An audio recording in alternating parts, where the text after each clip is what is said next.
Hey everyone, this is Sean Yurtkuran. You've heard me on WYAB on the radio, and you can also catch me on the new Hulu series Death in the Dorm Season 2. I just wanted to introduce you all to my law firm, the Yurtkuran Law Firm. I'm located over in Fondren on Mill Street in Jackson, Mississippi. I've got over 18 years of law practice under my belt, including a decade as a felony prosecutor in Hinds County and at the Mississippi Attorney General's office. I spent all those years putting bad guys away. Now let me help keep you out. You can call me anytime at 601-906-9094 for a consultation, or just if you want to talk about something about your case. I'm committed to helping you navigate the complexities of the legal system, which I know can be difficult and confusing and downright scary at times. Let me help you use my experience to explain the system to you and how it works and how I can best help you. You can call me again at 601-906-9094 to discuss any of this and any of your worries. Trust me to handle your defense, where it is going to be my priority and your future will be my focus.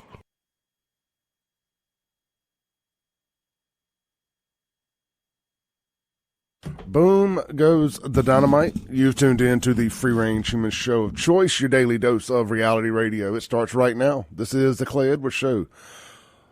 Lucky or unlucky for y'all, I am in fact Clay Edwards. I am live here on 103.9 FM WYAB. It's April 1st, but there won't be no April Fools around here. I don't play games. I dropped out of school because they had recess. I ain't playing games today. We are live here on 103.9 FM. I think I already said that part. We're streaming worldwide at WYAB.com, as well as the TuneIn app and Alexa. Just search WYAB. And, of course, if you miss any of the show, you can always go back and listen to the podcast. It's usually posted by about 10 a.m. Central Standard Time, as long as I don't get too sidetracked when I get off of the show. It does happen. It does happen. I enjoy a good conversation. So, actually, we got a guest today. Speaking of good conversation, we have Miss Hollie Jeffery in here this morning. We're going to talk about, as she gets set up, we're going to talk about human trafficking, sex crimes, all that type stuff. I watched, for the first time ever, I finally sat down last night and I watched Sound of Freedom, and I was more just disgusted by what I saw. It was a nice reminder of just how quick children can get scooped up and just how sick some people out there really, really are. There's this whole underbelly. I don't have to tell you guys, you know, this is one of the most engaged audiences in all of America that listens to WYAB. I mean, you guys are culture warriors. You know what I'm talking about. That's why you listen to WYAB, because we're one of the only radio stations in the country that are allowed to have these conversations openly. And we're not, nobody's pulling we don't have any puppet masters here. You know, we don't take a penny of state or government money from no entity, period. So we don't have anybody threatening our income. Oh, y'all can't talk about that. Y'all can't talk about that. Well, we're going to talk about it, because I'm going to bet you a $100 bill right now. I don't have a $100 bill on me. You may have to cash app it to you. But bet you $100 right now. I think it's illegal to place bets on the radio. Y'all know what I mean. I'm being hyperbolic. No other station in this country, well, in this state anyway, is about to talk about what I'm about to talk about. And that is, in fact, Joseph R. Biden Jr., that's Joe Biden, decided to cancel Easter and make it Transgender Visibility Day. And y'all can save me all but Clay, it's been March 31st for years. Very well. It's been March 31st for years. The President of the United States, a fake Catholic, a guy who pretends that he's a Christian, does not sign a proclamation where it specifically says this Sunday, March 31st, is now Transgender Visibility Day. I already thought we had a Transgender Visibility Day. It's October 10th, which is also Mental Health Awareness Day, because you have to be an absolute nut job to go down this whole thing. You know what? And I got my guest Hollie in here. Her mic is on. She can chime in anytime she wants. Hollie,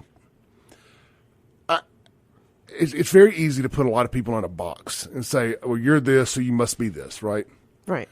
I had a and I had one of those aha moments over the weekend.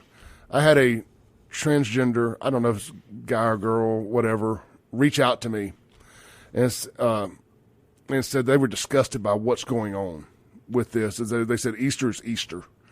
This is I've been making the argument that if you wanted to, if Joe Biden and this administration's, if their goal is to make normal people hate transgender people and bring more negative attention on them, right, they're doing everything possible right. To make that happen by shoving it down people's throats on Easter and just having them at the White House showing their boobs and just all this other crazy nonsense that's going on. Anytime there's been a mass shooting and it's been a transgender person, they do all they can to hide that fact when it's blaringly obvious that's what it was, running protection for them.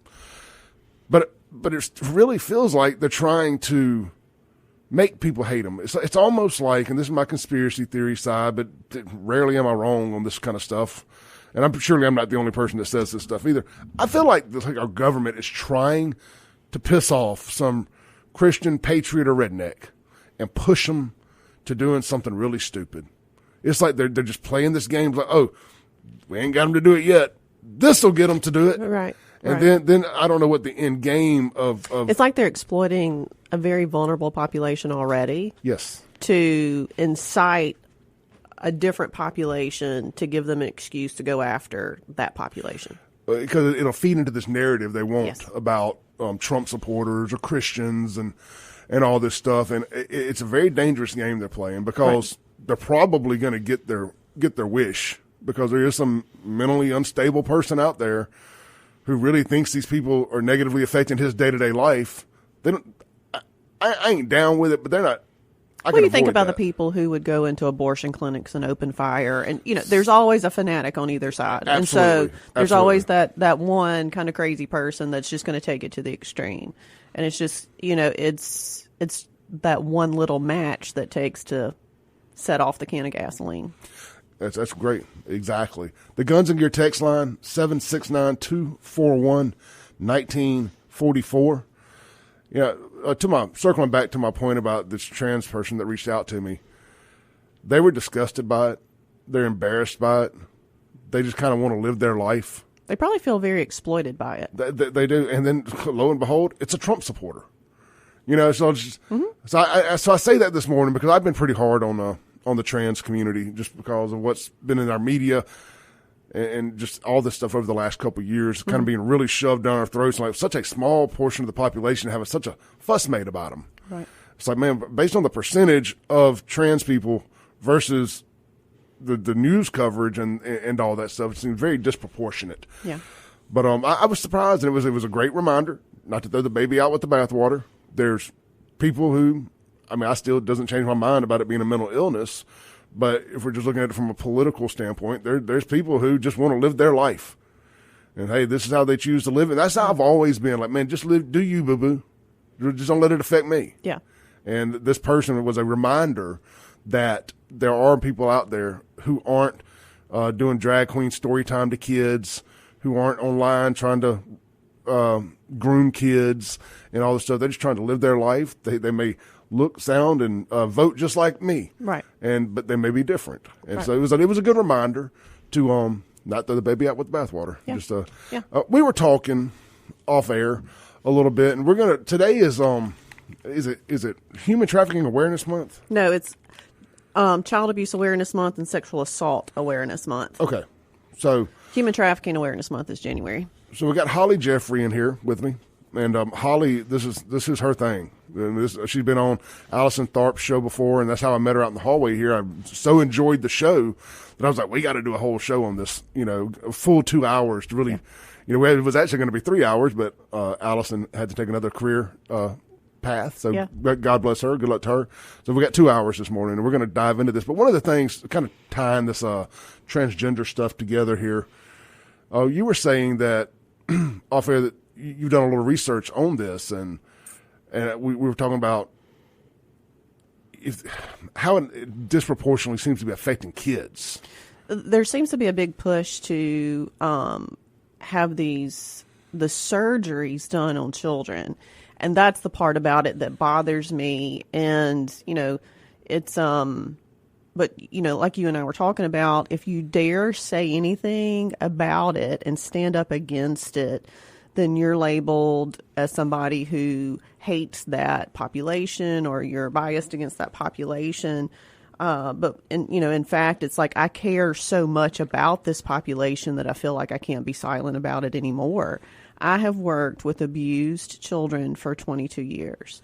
My background is child protection services. I worked there for 15 years investigating child abuse and neglect, child death investigations. I've done it all. I've worked with the most abused children in this state, and I've spent a lot of time trying to understand what that abuse and trauma does to a child's brain and their bodies. And one of the trainings that I've gone through many times and have helped facilitate and plan and teach is forensic interview training. And when you've got a crime that's been committed against a child has to be interviewed in a certain way because children are very suggestible. So if there's been a sexual abuse allegation made where this child's been sexually abused, I cannot go to that child and sit down with that child and look them in the eye and ask the question, did your daddy touch your pee-pee, while I'm nodding my head? If I ask a 5-year-old, did your daddy touch your pee-pee, and I'm nodding my head at the same time, what do you think that child's going to do? Nod its head. They're going to nod their head. I have suggested to them who. I have suggested to them what. They don't even know what I mean when I say pee-pee. Yeah. Like a little boy came to school one day and told the teacher, my daddy's pee-pee touched my pee-pee this morning. What do you think that little boy meant? Well, I know what I think. What do you think? Well, I think that sword fighting.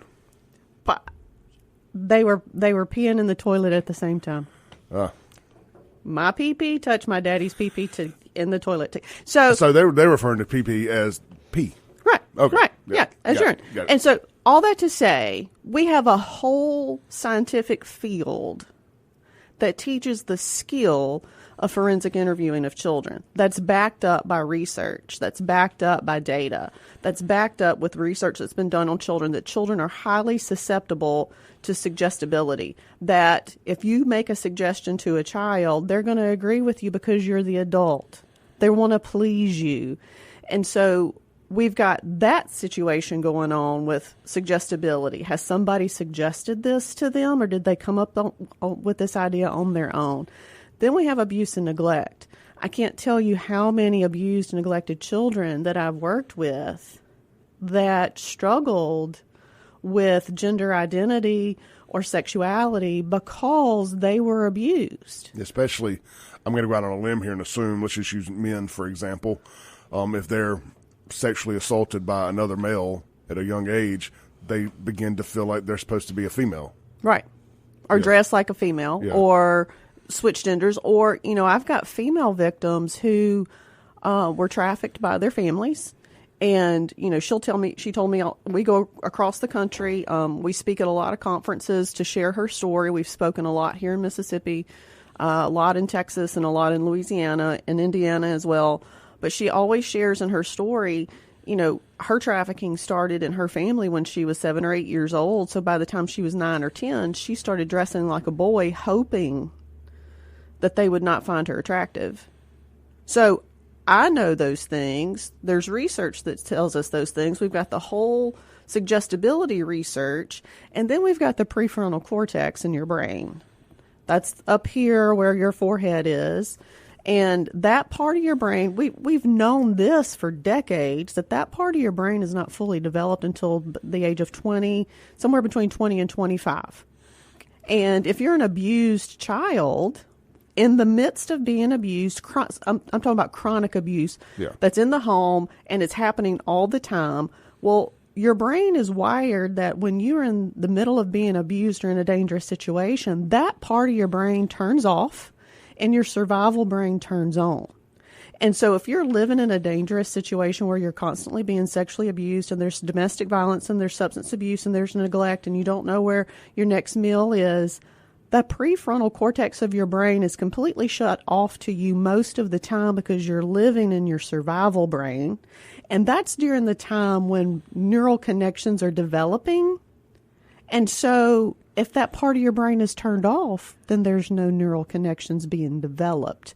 What's happening is all the neural connections are developing in your survival brain. So your survival brain grows the muscle. Your survival brain gets bigger while your prefrontal cortex does not develop. So if you're in a safe and loving home, then your prefrontal cortex is always going to be on. That's the part of your brain that's going to grow. You're going to learn pros and cons. You're going to learn how to think through a situation logically and be able to decide the consequences of actions and things like that. But when you're in an abusive and neglectful situation, you don't have access to that part of your brain. It's not developing. So by the time you reach 25 years old, you're impulsive. You don't make good decisions. You're still living out of your survival brain. And so you can't weigh pros and cons. So what I'm saying is, if they're coming from an abusive situation, that part of their brain that helps them determine if this is a good idea is already compromised. We got to take a break, but I want to put this out there, I guess a tease. Do you think that kids growing up in a place like Jackson, for example, poverty-stricken, high-violence type areas, maybe it's not violent in their home, but everything around them almost creates a PTSD type situation where it is kind of survival of the fittest? It's absolutely survival of the fittest. That the same thing can happen to their brain in that same situation? That's exactly what's happening in their brain. Hold that thought. This is the Clay Edwards Show. We got Hollie Jeffery in the studio with us. We'll be right back on WYAB. Welcome back into the Clay Edwards Show. This segment brought to you by Boykin Contractors in Florence, Mississippi. They do construction, roofing, remodeling, additions, repairs, and build decks. I'm just keep telling you, man, it's deck season. I've got my mind set on a deck. It may be one in my backyard built by Boykin Contractors here before summertime gets here. I needed something in my backyard. It's kind of drab. Anyway, look, man, they got tons of satisfied and repeat customers, licensed, bonded, and insured with the Mississippi Board of Contractors. Bryce Boykin is a Christ-centered man, and he runs his business just like that, so you're going to get what you get. You ain't going to have to worry about him getting the money and not coming back. Man, there's so much of that. It's one of the biggest things I see on Facebook these days is people who gave a contractor some money, and they never showed back up. You're not going to have that with Bryce Boykin. We vet our advertisers here on WYAB. We don't let just anybody on the air, and he passed our vet with flying colors. Look, you get in touch with Bryce today, 601-951-7336, or just get on the Google, Facebook machine and type in Boykin, that's Boykin, Contractors, Florence, Mississippi. All right, in the studio with me this morning is Miss Hollie Jeffries. Is it Jeffries? E-R-Y, no S. Jeffrey, okay. Yeah. Hollie Jeffrey, and we're discussing child abuse and sex trafficking and just all the worst stuff in the Bible this morning on this April 1st as we kick off as Child Abuse Awareness Month. It's a great topic this early in the morning, man. It is, but man, it's one that has to be had. It does. So it's funny. All roads seem to come back to Jackson for me, no matter what the topic is, because it's such a great case study. Yeah. For so many things, good or bad, mostly bad. But I've been working with this theory for a while that the kids that grow up in Jackson, I can't justify or quantify the type of crimes these younger kids are committing. It's just murder. There was a shootout yesterday at a children's birthday party, and 2 kids got shot. I mean, Jesus. I got the breaking news thing this morning at a park in Jackson. But growing up like that has got to do something to the brain. And I've said it's like PTSD. It is PTSD. It's complex. It's called complex PTSD. Complex, and I'm not one to make any excuses for people, but there has to be something other than we just all grow up wanting to be thug life.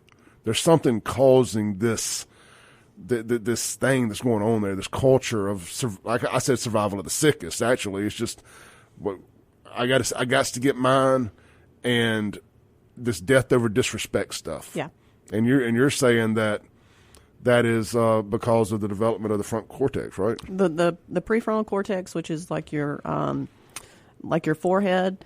But if you were to make a fist and put your thumb in the middle of your hand and close your fist over it, where your thumb is, that's the survival mechanism, that part of your brain.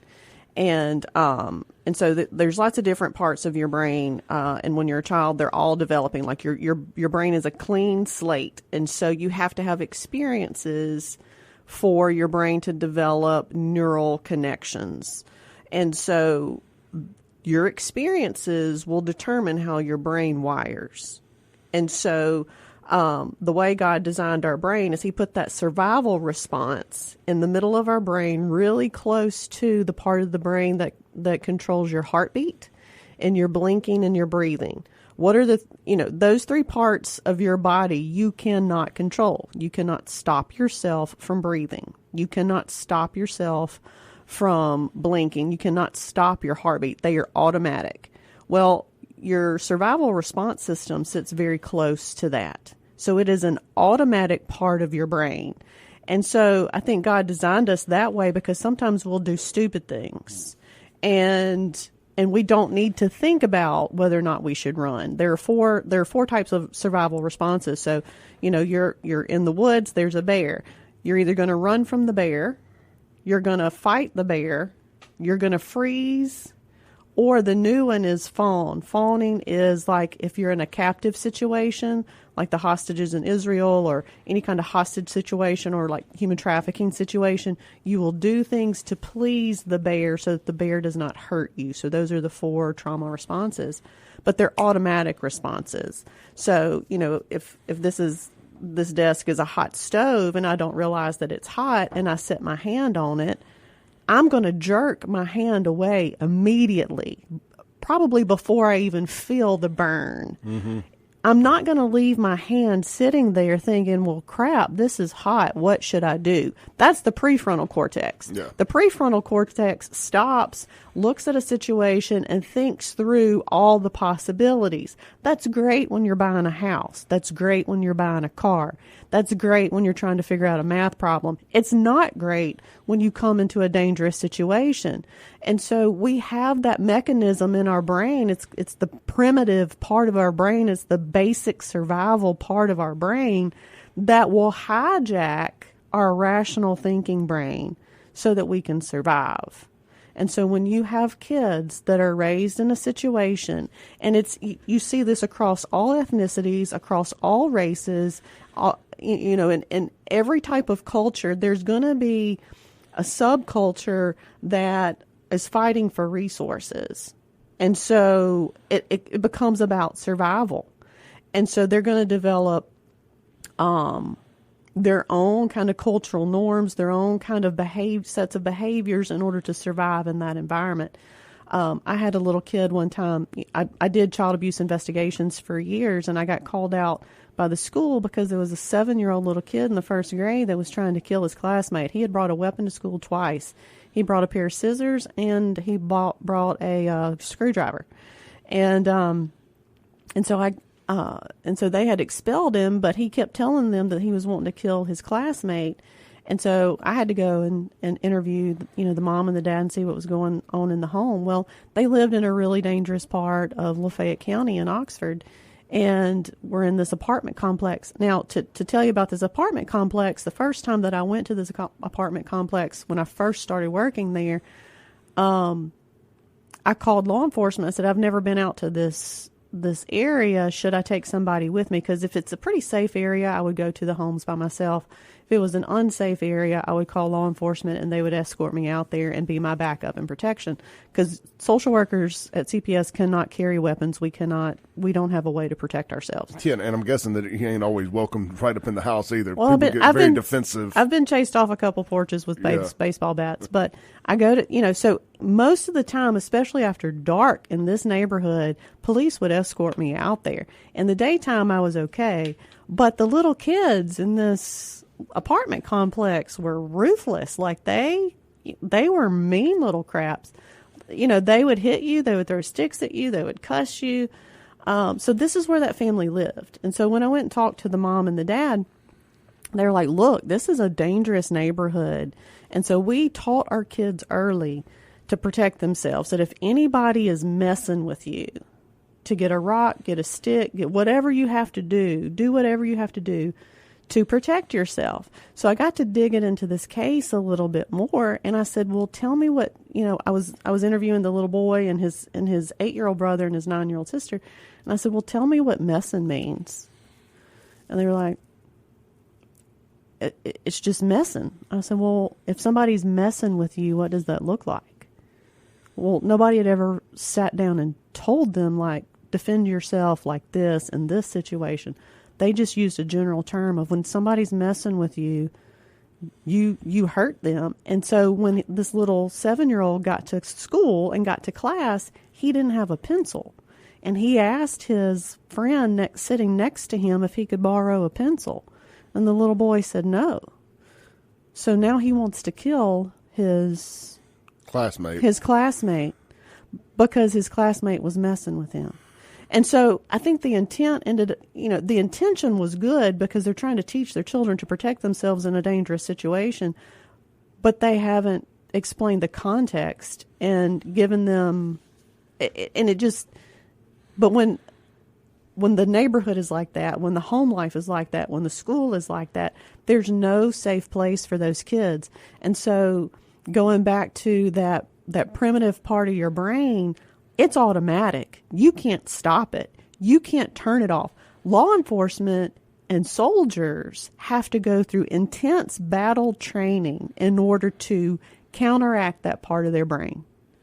They have to go through hours and hundreds of thousands of hours to override that part of their brain to run towards the war, while the rest of us are being hijacked by that part of our brains and we're running away from it. So that's what's happening with these kids. They are living out of that part of their brain which tells them to survive at whatever cost. It's very interesting to look at it like that, because I hear that story about the kid with the pencil, and I just think spoiled brat don't like being told no. And to unearth the rest of it, you had another version, similar story, about a kid who had gotten beat in the home or whooped. He got a whooping. I'll tell you, let's take our break. When we come back, and guys, we're just looking at this from a bunch of different angles. I want to understand what's under all this. People, we love to hear I don't love to hear it, but a term that's become very popular lately is root causes. Yeah. And we're unearthing some actual root causes today. We'll be right back with Hollie Jeffery on The Clay Edwards Show.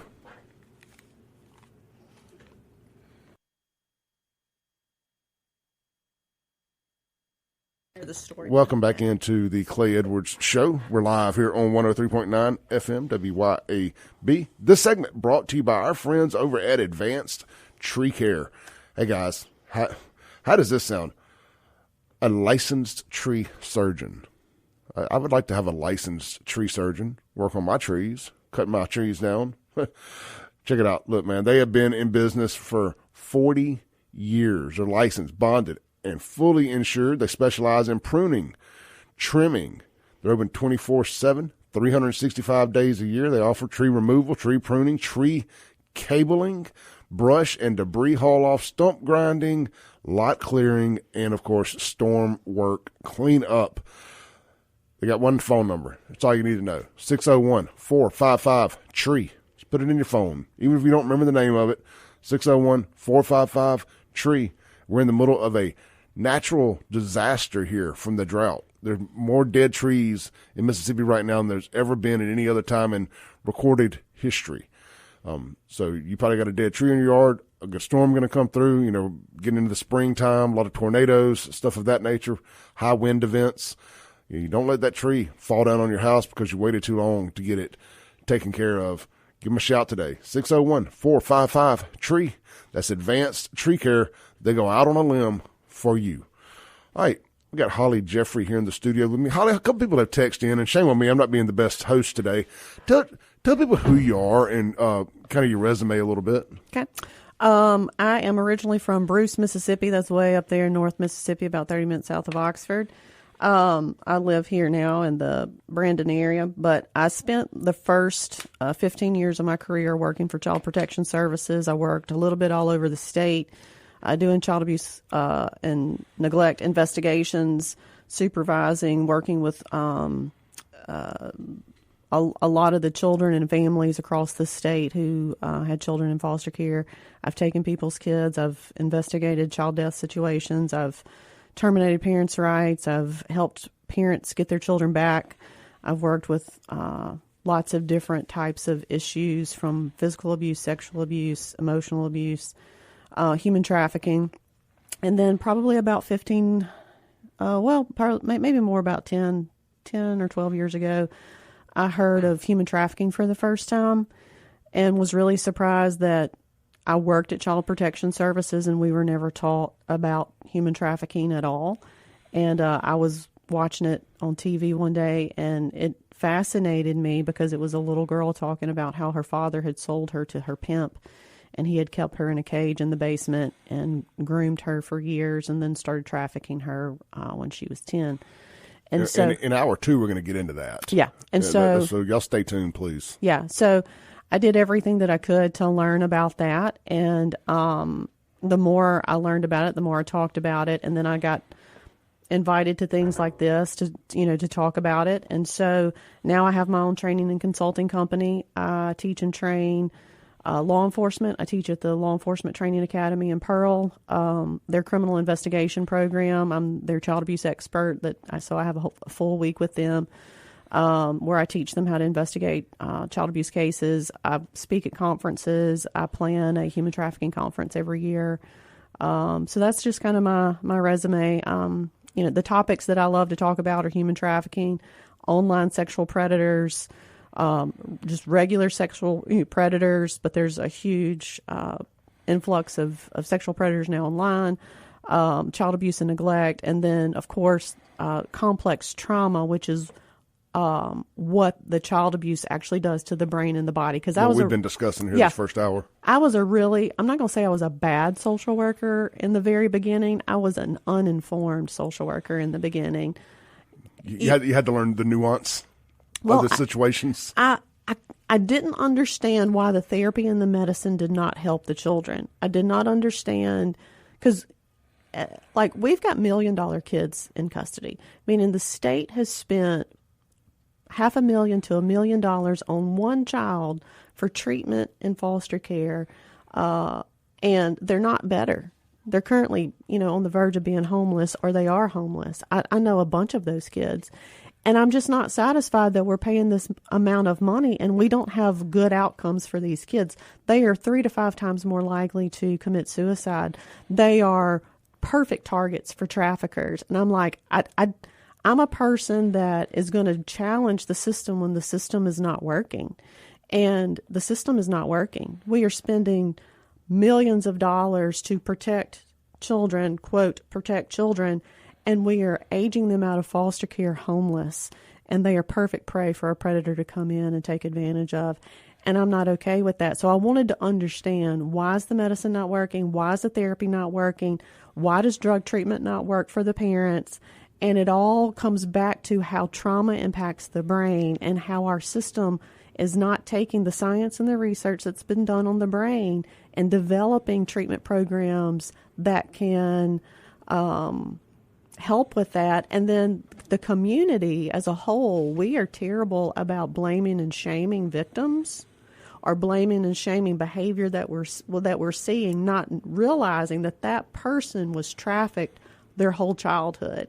And so we blame them, we shame them, and we tell them that it's their fault, not knowing the full story. And so I'm just really passionate about telling the world, let's stop for a minute and stop saying, what's wrong with you, and start asking, what happened to you? Who benefits from this current system? That's what I have to go back to. If they don't want to change something that they know apparently is not working, who benefits from keeping this archaic system in place? Why isn't there change?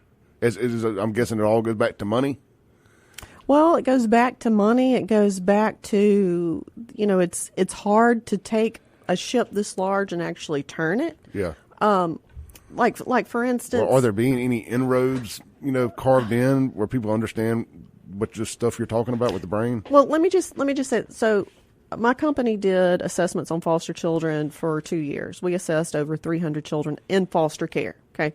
So what do we know about the foster care system? They take abused children away from their parents. So we already know these are abused children.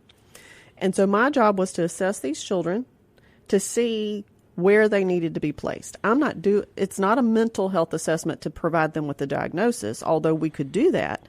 This was just to assess their level of behaviors and needs to see, will they fit in a regular foster home, or do we need to have them in an elevated level of care, like maybe in a psychiatric facility? So there's there's multiple placement type options in this hierarchy.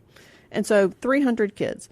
So how many of those 300 kids in foster care, that because they're in foster care, we know they were abused, how many of them do you think had a diagnosis of PTSD?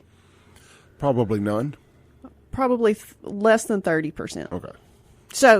So I say that to say this. We interviewed the children. We interviewed their social worker at CPS. We interviewed their foster parent or whoever they were placed with. And then we reviewed the mental health records from all over this state. It was private mental health practitioners. It was psychiatric facilities. It was hospitals, acute care, psychiatric hospitals, licensed clinical psychologists. What I overwhelmingly found was all of these kids had symptoms of PTSD and met the criteria for PTSD, but almost none of them had a diagnosis of PTSD. So once you get the diagnosis of PTSD, then clearly the remedy, the treatment, word is eluding me there. Sure. The treatment changes. Well, you tell me, if a kid has a diagnosis of ADHD versus a kid who has a diagnosis of PTSD, which one do you have more compassion for? PTSD. Of course. Yeah. But they're getting the ADHD diagnosis. So that tells me systemically as a state, we don't know what the hell we're doing when it comes to assessing children. Puts them on a whole different kind of drug. It puts them on a whole different kind of drug. Adderall. And they get cognitive behavioral therapy, which focuses on your prefrontal cortex. Mm-hmm. Cognitive behavioral therapy is learning rewards and consequences, and your prefrontal cortex has to be on for that to happen. These kids, their prefrontal cortex is compromised. And it's not a rewards based. Their behaviors are not bad behaviors because they're wanting to be bad. It is a fight, flight, or freeze behavior, and so it's not targeting the right part of the brain. So it's the wrong type of therapy. It's the wrong type of medication because it's the wrong diagnosis. And so private therapists, facilities, all of them are misdiagnosing the children across the board. Let's take a break. Come back. We're going to land the plane for the first hour. We got Hollie Jeffery here in the studio. We'll be right back on The Clay Edwards Show.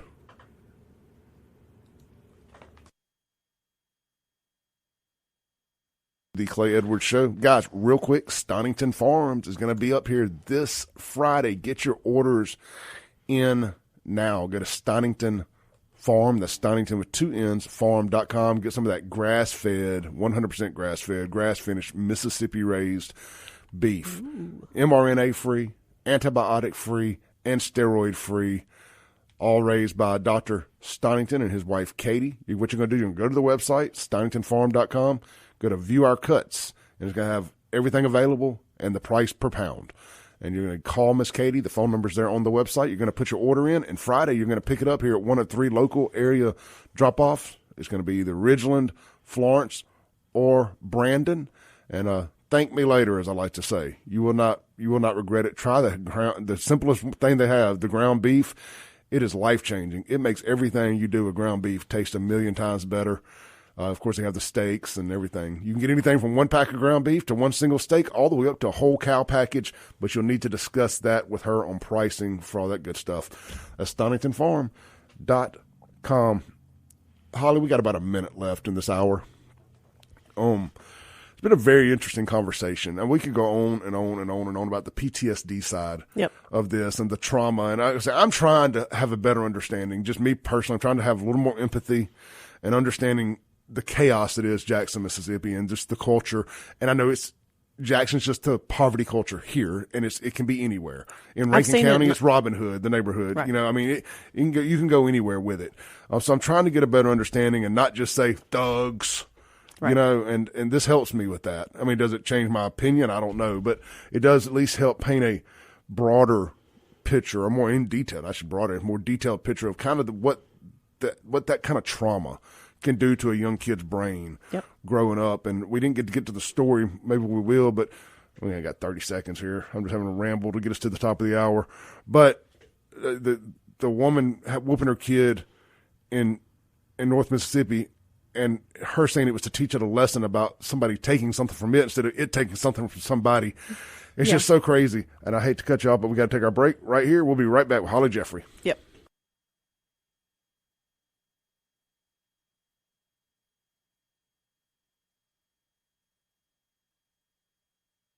Welcome back in. It's hour 2 of the Clay Edwards Show here on WYAB. This segment brought to you by our friends down at Mercy House Teen Challenge Auto Center right there in Crystal Springs, Mississippi. I had a friend of Mr. Kim Wade give me a call the other day. He said, Clay, I need a car in that $4,000 or $5,000 price range. Do you know anybody? I said, as a matter of fact, I do. MercyHouseAutoCenter.com. I ain't promising that they got that kind of stuff every day, but it's a good place to start if you're looking for a cash car. They do get them. But what they specialize in, however, is stuff in that $10,000 to $20,000 price range, which, look, $10,000 to $20,000 is always going to be a lot of money for me. But generally speaking, it's not a lot of money for a car nowadays. These newer dealerships, you know, they have newer, lower mile stuff, and it just, unfortunately, cars are just expensive. So if you need something, you're on a budget, you got a kid, a first car, whatever the case may be, I implore you to check out MercyHouseAutoCenter.com. And here's the great thing is, Mercy House has their adult and teen treatment, drug abuse treatment centers down in Georgetown, Mississippi, called Mercy House Teen Challenge, Adult and Teen Challenge. And so the profits made from this dealership after paying the bills, it goes to fund that. And I just think that's a great thing. And here's the other great thing is, if you got a car that's just sitting in your driveway, running or not, you can donate it to Mercy House Auto Center and get the tax write-off. It is a 501(c) or C3. I always get that confused. It is a charity, registered charitable organization here in the state of Mississippi with the federal government and all that good stuff. So you can get a tax write-off for the amount they sell it for. So it could be worth more than what you donated it for. Well, that's the hope anyway. They fix it, they sell it, and get somebody a good deal on a good car. Anyway, it's the gift that keeps on giving, helping putting fathers back in homes and beating addiction, and helping you get a good deal on a pre-owned vehicle. MercyHouseAutoCenter.com. All right, we got Hollie Jeffery here in the studio with us this morning talking about child abuse. It's Child Abuse Awareness Month. Yep. I'm going to screw that up 10 times today. That's okay. After watching Sound of Freedom last night, it was like Human Trafficking Awareness Month. It just burned in my brain. Well, human trafficking is child abuse when it happens to a child. So absolutely. Yeah. Let me ask you this. I'm trying to be patient because I really want to get to this topic. I want to wrap up one thing from the last hour. Yeah. You had a great story that you told me off air. Well, not I say great. It's a terrible story. Kind of puts things in perspective. It does, and it really was a mind screw on me because I'm like, well, what would I do? Yeah. And you told a story about a lady. Well, I'll just let you tell the story. Okay. So, when you work for Child Protection Services, you're working for the state of Mississippi.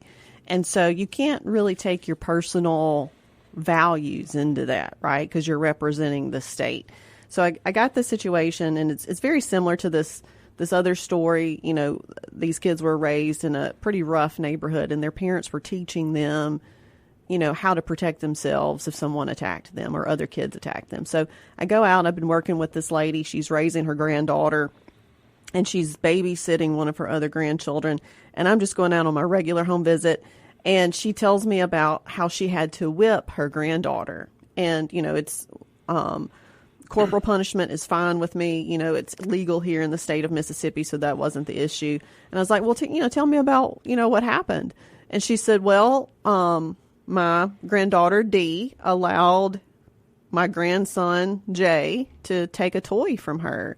And so I had to whip her tail. And I was like...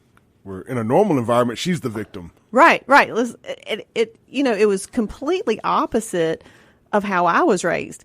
In my household, I would have gotten the whipping if I took the toy. But in her household, in her neighborhood, the children who allow someone to take a toy from them get the whipping. And it was about respect. And she's like, Holly, I have to teach her how to protect herself, and I have to teach her how to not let anybody disrespect her. You're not going to disrespect me, because if I allow her to let people disrespect her and take things from her, they will take things from her for the rest of her life. And so I was young when this happened. And so I had to really sit there and think about, is this abuse? Is it neglect? Is this proper discipline? Is this it really challenged my personal views. And then, of course, as a representative of the state, would this be considered abuse? And honestly, the conclusion that I came to was no, this is not abuse. This is how, in this particular culture, she felt was the best way to discipline her children and her grandchildren, because she was trying to protect her granddaughter. It's different than the way that I would have done it personally. At the end of the day, there were no bruises or anything like that, so it was not abuse or anything like that. But it was just different. But I guess in the broader spectrum, because we got enough case study of that culture and cultures that aren't like that it's probably the wrong way to raise kids. Well, it's about survival. It goes back to not necessarily discipline, but about survival. I have to teach them how to survive in the environment that they're in. Yeah. And that's without the unfortunate thing. Without being able to see ever getting out of that environment. Right. Try to cast forward a little bit. And right. I guess there's no foresight in that. Yeah. It's interesting. Hey guys, if you got any questions for Holly, you got anything y'all want to get her thoughts and opinions on, the Mazda of Jackson phone line is 601-879-0002. That is the Mazda of Jackson phone line. The Guns and Gear text line, 769-241-1944. I'm going to read a couple texts to you this morning. Okay. We have a very engaged audience here. Okay. Ty says, in all honesty, I'm sorry, that was an old text. I use Google for the text, and sometimes it doesn't load in live time. He says, I agree, growing up around certain situations frames and forms your brain, but that doesn't mean it's okay, and it doesn't mean we should okay it and let it be. I grew up in a bad situation too, and I'm not out here gunning down people over side-eye looks and people laughing. I don't have a father figure in the house. I was bullied in school, JPD, and I grew up in South Jackson from 05 to 19 around the violence, and I'm a normal person. Sure, my fight or flight is stuck on fight, but I'm not looking for stuff to start. We make excuses for things we don't understand or want to fix, and this, and that, quote, and they just had a bad upbringing. That gets thrown around a lot, right? Yeah.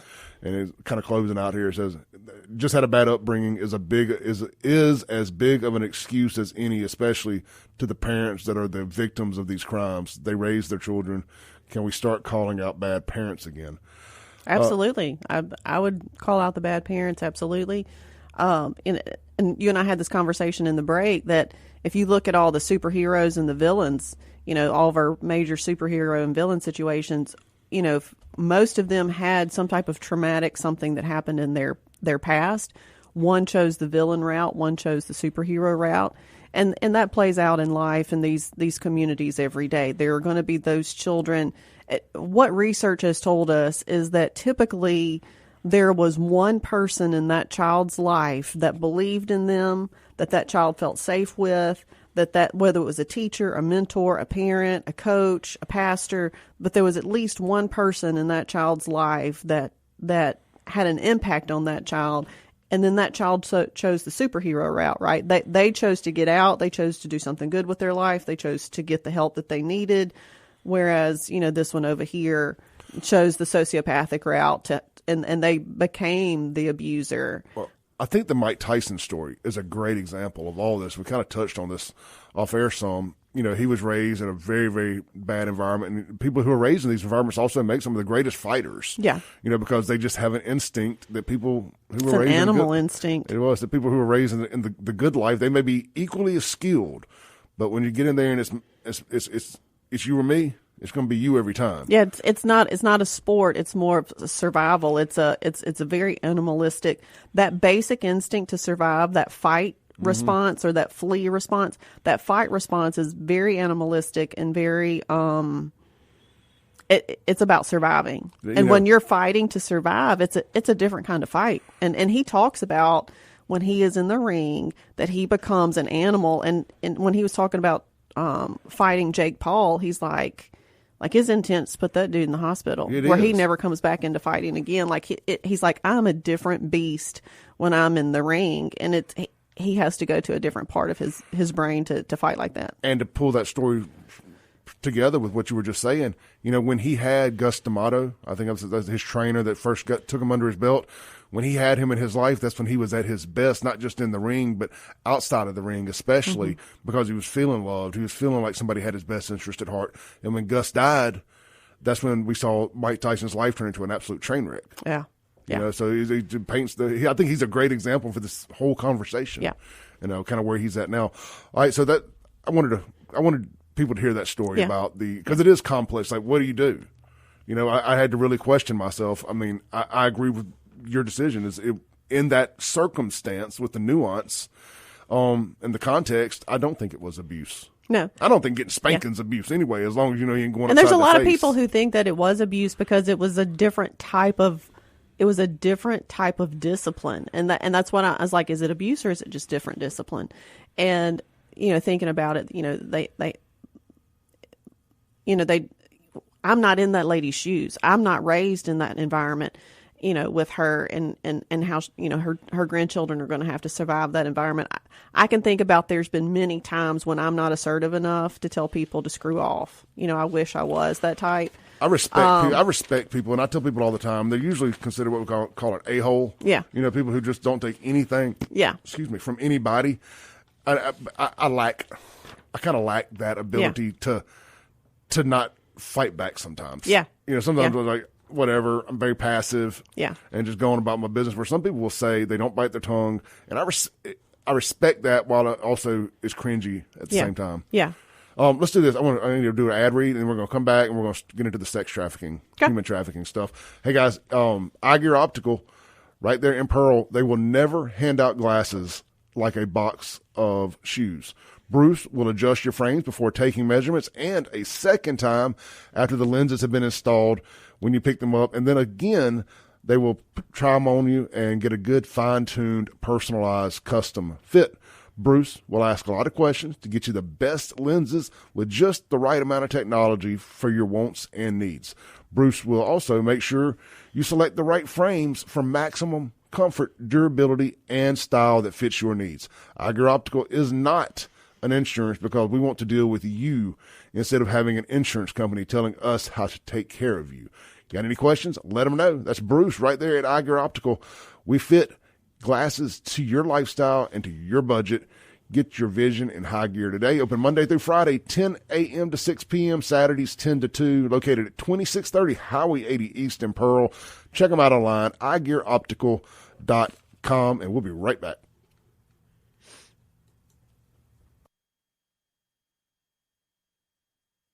Welcome back to the Clay Edwards Show. We are live here on 103.9 FM WYAB. We've got Miss Hollie Jeffery here in the studio with us, and this segment is going to be brought to you by A1 Gear and Auto. Guys, right over there in Florence, Mississippi, Highway 49 South, you'll find A1 Gear and Auto. They've been there for about 16, 17 years at this point. Go see Justin and his team today for all of your automotive repair needs, whether it's a check engine light on, brakes, or you need a whole rear end, front end rebuild. They specialize in your ring and pinion. And you may not know what ring and pinion does, but when it goes out, you'll find out all about it. And you're going to want to go to the guy that's considered the best around here when it comes to it, the specialist. And that is Justin and his team at A1 Gear and Auto. But hey, they do way more than just that. They do everything, as a matter of fact, except work on diesel engines. They will refer you to a specialist for that, just like people refer them to people who need their rear ends and front ends taken care of. So anyway, A1 Gear and Auto, check them out today. Again, everything from rear ends, front ends, engine repair, AC, heat, they can do it all. Check them out. A1 Gear and Auto. All right, Holly. We've had this book for over 2 months. I've been looking forward to this, and of course I didn't realize it was Easter weekend when we booked it. I was like, "Hey, we still on for tomorrow?" And as I sat home last night, and when she said yes, I said, "All right, I'm gonna finally do it. I'm gonna watch Sound of Freedom," because it was kind of one of the points of this conversation, or one of the topics anyway, was what's going on with the human trafficking. And there's so many myths around what is human trafficking, what is sex trafficking, and we probably won't agree on this, but I feel like we have taken the word, in some cases, taken the word prostitution and tried to put a new name on it, a new fancy way of, I don't know if there's some more federal money for it, for law enforcement, if we call it trafficking. I don't understand what this big push to call everybody that's a prostitute a victim of trafficking. Some people, in my opinion, some of it's a fine line. Some of it is it's a very fine line. And so there's 3 things that will distinguish it as human trafficking versus prostitution. Okay. And some of these things are very blurry. So it's not black and white. There's going to be some gray area. And it can start out as prostitution and then lead up and then kind of cross over into human trafficking. For 18-year-olds and above, so the state of Mississippi and the federal government, what is the definition of a child? They are 0 to 17. Once they hit 18, they're considered an adult, okay? And so when it comes to human trafficking is where someone, a trafficker, will take advantage of somebody else for profit. And it can be labor or sex, okay? And the profit can be money, it can be drugs, it can be arms, it can be to get their bills paid. For instance, if there's a mama and she has some kids and she has a boyfriend who lives with her and he's paying the bills and he's sexually abusing the children and she knows it but doesn't stop it, because if she stops it and turns him in, her bills don't get paid. Technically, that can be sex trafficking of children. Because I hear trafficking, and what comes to my mind is, being thrown in the trunk of a car and globe-trotted around. No. That can be part of it, but in most cases, that is not the case. In most cases, they are not traveling with the victims at all. Okay. Most cases in Mississippi are familial trafficking, meaning it's a family member that is trafficking the person when it comes to children. Now, so the 3 elements that you need to look for to distinguish it between regular prostitution, which is just having sex for money or performing a sexual act for money, or sexual act for some type of incentive, is force, fraud, or coercion. One of those 3 elements, not all 3, just one of them, has to be present if it's an adult.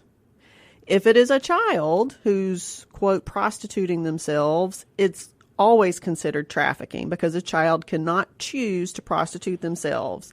Most of the time they are having sex with probably an adult, and that adult is paying them, and so that would be considered sex trafficking. So a child cannot intentionally, on purpose, prostitute themselves. It will always be considered sex trafficking if it's a child. If it's 18 or older, force, fraud, or coercion have to be present, one of them. So what is usually it starts off as fraud. So let's use the Andrew Tate situation. I don't know the full story of Andrew Tate, but how it typically will happen is, I'm familiar with it enough. Yeah, you approach me and say, "Hey, you're pretty, you're cute. I think we can make a lot of money doing these OnlyFans things," and so I get lured in and convinced to go in and do this. And when the money comes in, he keeps probably 95% of the money and says, "I've provided the cameras, I've provided the house, I've provided the nails, I've provided the hair, I provided all of this for you, and so I'm going to give you $5 instead of $100. Yes. And so that's the fraud part. It's like, but I thought we were going in as a business partner and we were going to split it. No.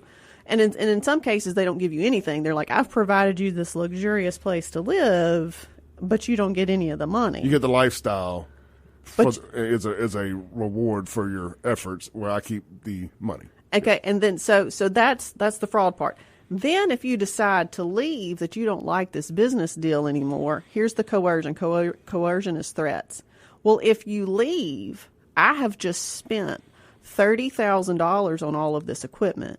I've just spent $20,000 on getting you in shape and whatever it takes for you to get, all the beauty treatments or whatever. Mm-hmm. So you owe me $50,000. And if you don't pay me that, then I'm going to sue you. So that's coercion. That's the threat. On a smaller scale, so there was this guy, this was a teenager. She bought a phone from a girl on Facebook. They became friends. This girl has an adult boyfriend. He calls this girl who bought the phone one night and says, I'm fixing to come by your house and you're going to go with me. And she says, dude, I don't know you.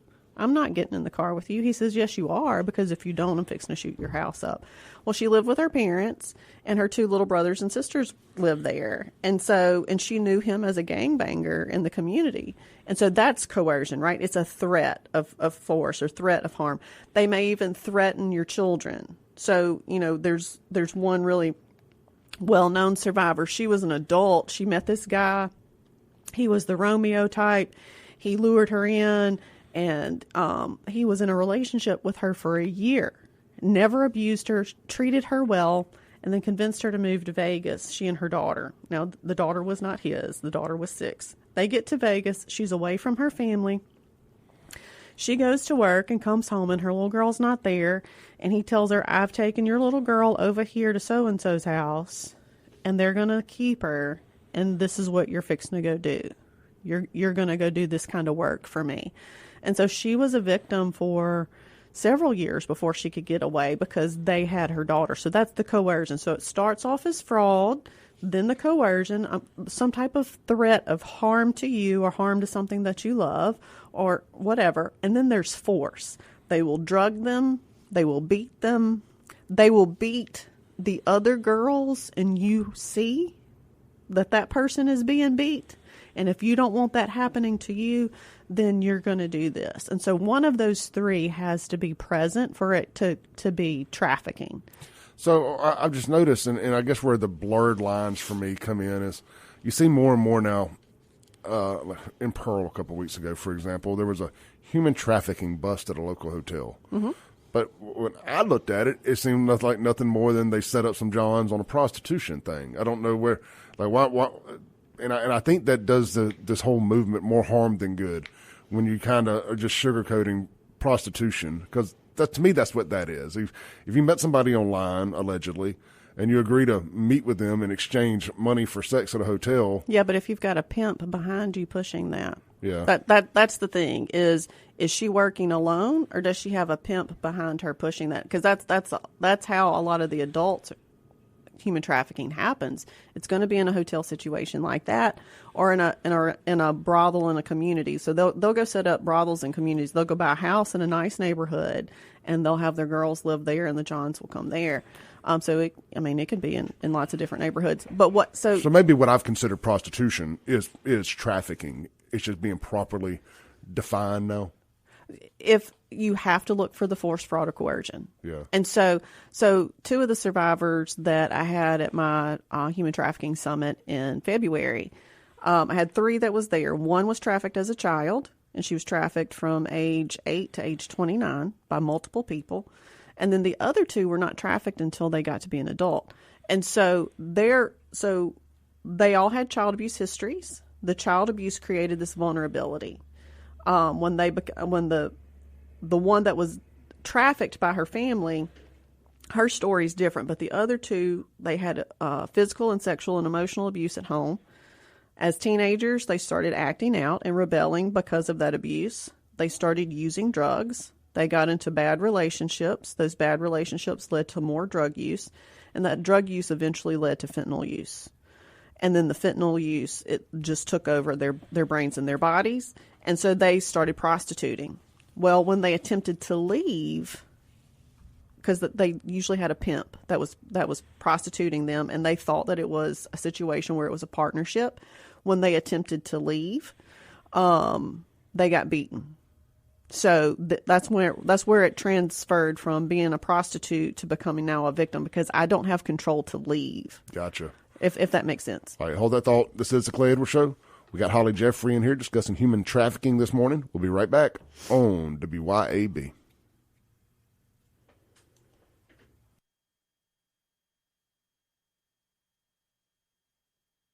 Boom, shakalaka boom. We're back. This segment brought to you by Southeastern Power Sports, right over there on Highway 51 North in Madison, Mississippi. Guys, you in the market for a pre-owned ATV or side-by-side?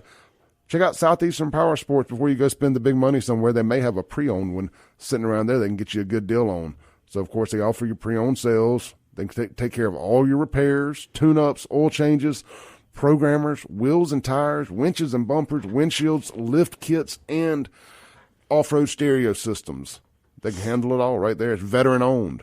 Retired police officer Joe McNamee and his team will get you rolling today.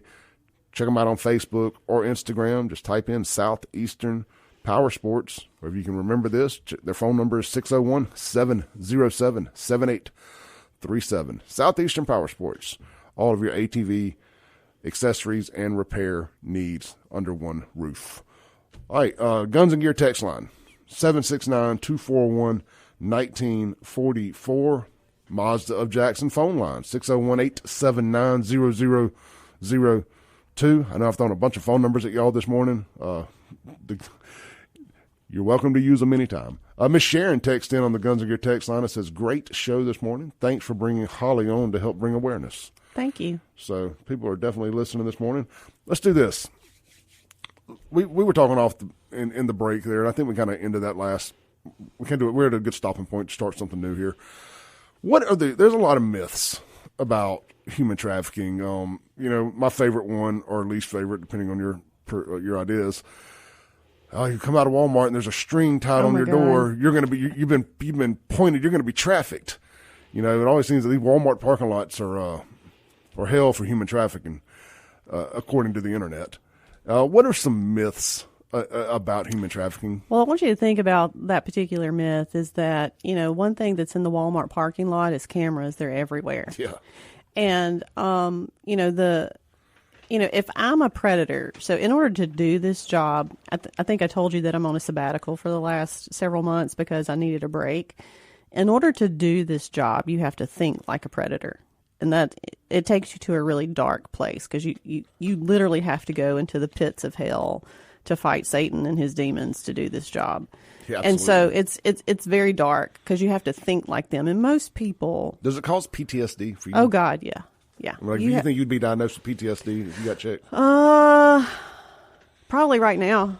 Yeah. Sometimes I'm in a healthy place and sometimes I'm not. When I find myself avoiding people and places and things, avoidance is a big sign of PTSD. And while I've never experienced this type of abuse myself, I've heard thousands of stories, and I'm a storyteller.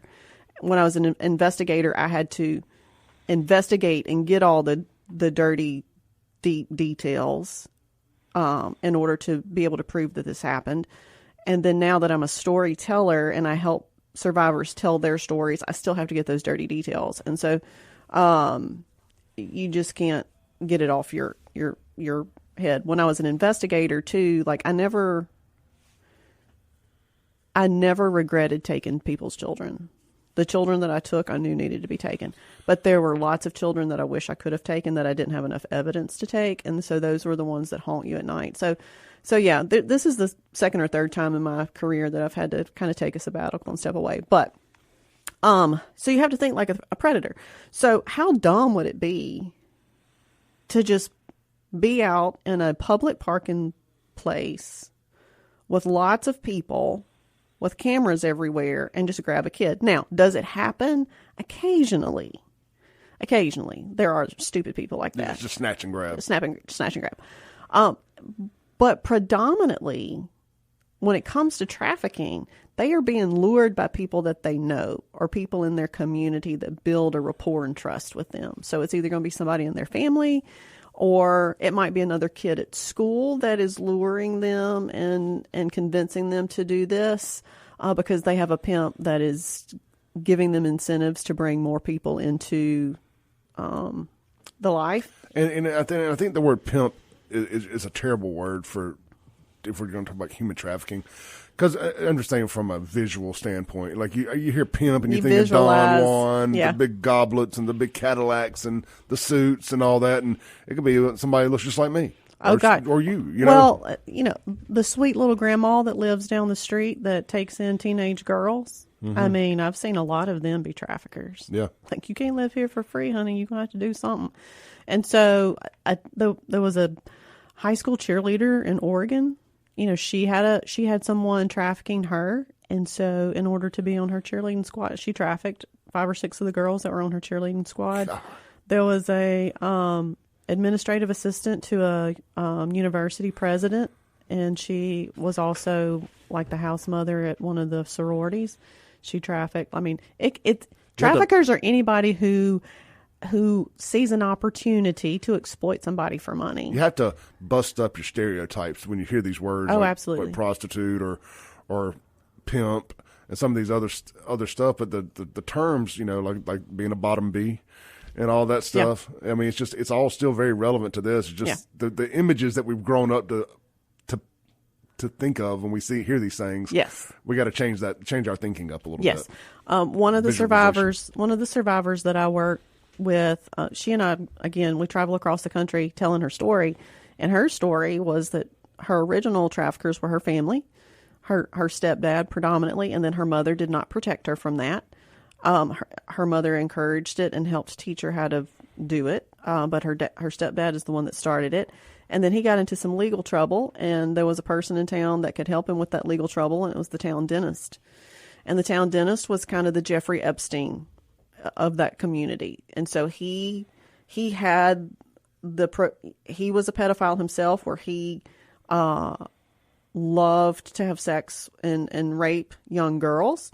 And he also knew other people in the community. So what he did is he created this business where he provided the girls to all these local business leaders and politicians. Where was this? I can't say that. It was in Texas. I'm Okay. not going to say the city, right. But it was in Texas. And because that case is still under investigation.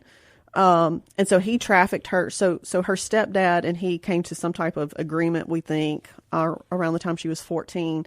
And she says, all I know is that around 14, I didn't go and live with my mom and my stepdad anymore. I was living in various places. I was still going to high school, but on certain days of the week, one of my traffickers would come pick me up at school, take me to his office, rape me, bring me back to school. And they presented her life as a normal life, and everybody in town just thought that she had crackhead parents, and that these people were in her life to help protect her from her crackhead parents. And so they were her saviors, but in reality they were her traffickers. And there was one in particular that she kind of had an affection for. So go back to the 4 survival responses: fight, flight, freeze, or fawn.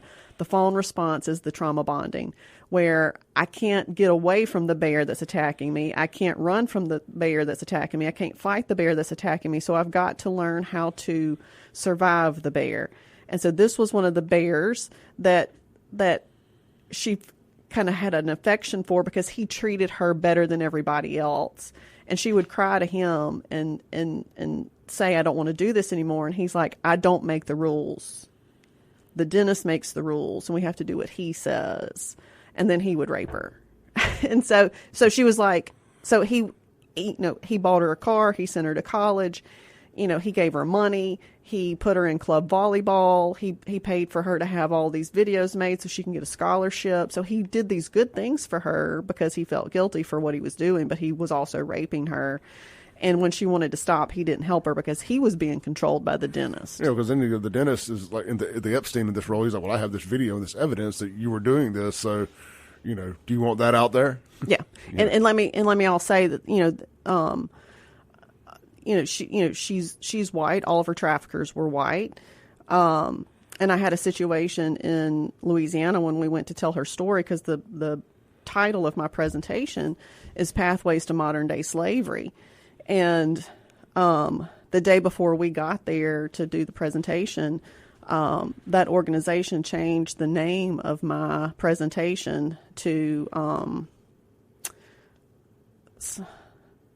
they took Pathways to Modern Day Slavery out, because they thought that saying that this was slavery would be offensive. Yeah, I saw last night that currently, now that slavery is not legal, that there's more slaves in the world than there's ever been.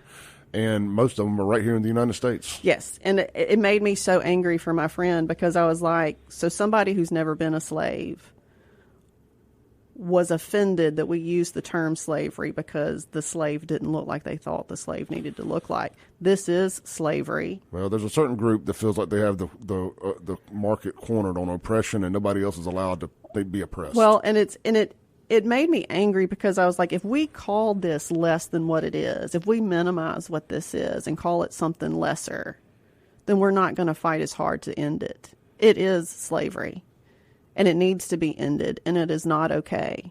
It's not okay for these Johns to go and buy these children. It's not okay for these traffickers to sell them. And it's not okay for a group of people to minimize it just because it didn't look like them. And so I was incredibly angry and hurt for her because she didn't look the way that they thought she needed to look in order to be a slave. Let's take a break on that. We'll be right back with Hollie Jeffery.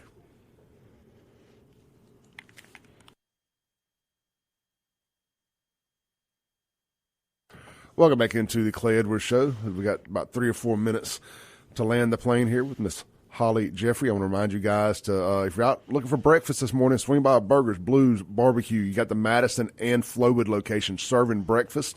Of course, the Brandon location is open for lunch and dinner. We had a crowd out there at the one in Brandon Saturday evening. Had a great time. Actually closed it down. Maybe had a little too much of a good time. But get out there, check them out. They got great plate lunches available daily. And, of course, you can try one of their award-winning hamburgers, wraps, salads, and more. If you're watching what you eat, try one of the B3 bowls. Low carb, high protein. Pick your protein, pick your stuff, kind of custom build them. They're great. Check it out, burgersblues.com. Hollie, we could do another 2 hours. We can do 8 hours. I can talk about, I've got all kinds of stuff to talk about. I love talking about sexual predators. Let's do that one day. Let's do that. And we're going to do a long form podcast here soon too. Hollie, tell people how to find you if they want to get in touch. If Facebook, you do that, just Hollie Jeffery. Hollie Jeffery, HOLLIE-JEFFERY. And can people reach out to you and just discuss? Say, hey, maybe I've been trafficked. What do I do?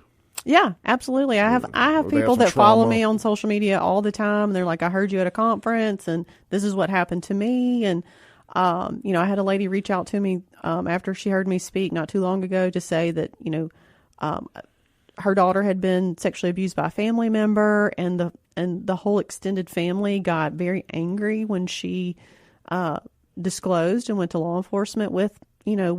That could be a whole segment there of how communities hide sex offenders because they don't want to rock the boat. And then, I've had lots of people reach out to me after a conference and say, I think that I was trafficked after I heard your survivor's story. In 30 seconds or less, if you can, who are the most typical, what is the stereotypical child trafficker or human trafficker look like? Traffickers? Oh gosh, I don't. You were telling me it's your higher upper class white male sitting next to you. Well, that's your buyer. Buyer, I'm sorry. Your buyer, yeah. Your typical sexual predator of children is going to be predominantly white, predominantly heterosexually married. So they're going to be married to a woman. They're going to have children. They're going to be college educated. They're going to put themselves into positions of power and money so that they can get away with it. Interesting. We're going to hit all that next time we have you. Thank you, Hollie. Well, we still got 30 or 40 seconds left. Oh, well, yeah. So I mean, that makes a great point. Here's the good one. Yeah. 93% of them say that they're religious, and 76% of them go to church on a regular basis. So it's not the dirty guy in the white van in Walmart parking lot. It's probably the dude you're sitting next to at church. Just saying. Hey, look. Last time I was in the physical church, it was around the same time with the medical marijuana vote, and I sat here like literally looking at people that I know smoke pot, and then. They also went into the poll and voted no for medical marijuana. I was like, the hypocrisy gets the best of me sometimes. All right, Hollie, thank you.